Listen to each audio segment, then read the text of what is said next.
కొంతమంది అంటే రిజర్వేషన్ల పిచ్చి ముదిరిన కొంతమంది ఏం చేస్తున్నారంటే ప్రభుత్వ రంగ సంస్థలనే కాకుండా ప్రైవేటు రంగ సంస్థలలో కూడా ఈ రిజర్వేషన్ ప్రక్రియ కావాలని చెప్పి వాళ్ళు ఒత్తిడి తెస్తున్నారు. ఇది పూర్వాపరాలు ఆలోచించినట్లయితే రిజర్వేషన్ ప్రక్రియ ప్రభుత్వంలోనే ఇప్పుడు నాణ్యమైన విద్యను అభ్యసించే గురుకులాలలో ఈ రిజర్వేషన్ ప్రక్రియ ఉండడం వల్ల అతి తక్కువ మార్కులు వచ్చినటువంటి ఒక చాలని చదివిన వ్యక్తి విద్య బోధించడం వల్ల ఎందరో అంటే చదువుకున్న మూర్ఖులు తయారవుతున్నారు. ఈ విధంగా దేశాన్ని వెనకకు నెట్టబడుతుంది. నేను విద్యా విధానంలో చెప్తున్నా. ఇట్లనే ప్రైవేట్ రంగ సంస్థలలోకి వచ్చినట్టయితే ఏదైనా టెక్నాలజీ సంస్థ అనుకుందాం, ఫర్ ఎగ్జాంపుల్ ఆ టెక్నాలజీలో ఇతనికి రిజర్వేషన్ కోటాలో ఉద్యోగం వచ్చిందనుకుంటే ఆ టెక్నాలజీకి సంబంధించిన నాలెడ్జ్ అతని దగ్గర లేకపోయినా ఆ సంస్థలోకి అతను వచ్చిన తర్వాత ఆ సంస్థకు నష్టం, దానివల్ల దేశానికి కూడా నష్టము.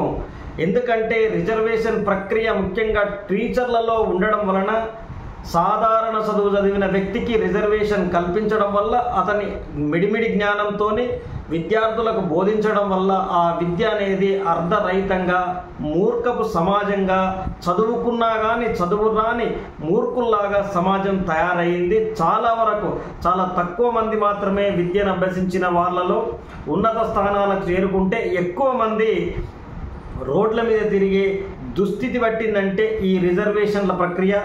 దీన్ని పూర్తిగా విమర్శించట్లేదు, కానీ రిజర్వేషన్ ఇచ్చే ముందు కొన్ని సంస్థలకు మినహాయింపు ఇవ్వాల్సిన అవసరం ఉంది. ముఖ్యంగా విద్యా విధానాన్ని బోధించే పద్ధతి ఏదైతుందో ఆ బోధనా విషయంలో ఖచ్చితంగా రిజర్వేషన్లను పూర్తిగా వైదొలిగించి కొత్త నూతన విధానాన్ని అందుబాటులోకి తెచ్చినట్లయితే ప్రతి ఒక్కరూ కష్టపడి చదివి ఖచ్చితంగా ఆ రిజర్వేషన్ కోటా లేకుండా ఉద్యోగాన్ని కొడితే వాళ్ళకున్న జ్ఞానాన్ని విద్యార్థులకు అందజేస్తే ఆ జ్ఞానం ద్వారా కొత్త శకం ప్రారంభమవుతుంది అనేదే నా ఆలోచన. అంతకుమించి వేరే లేదు. రిజర్వేషన్ల విషయంలో పిచ్చి ఆలోచనతోని పిచ్చి ప్రలాపాలతోని కామెంట్లు పెట్టొద్దు. నేను ఎవరికి వ్యతిరేకం కాదు, సమాజంలో జరుగుతున్న అన్యాయాలకు మాత్రమే వ్యతిరేకంగా వీడియోలు చేయడం జరుగుతుంది.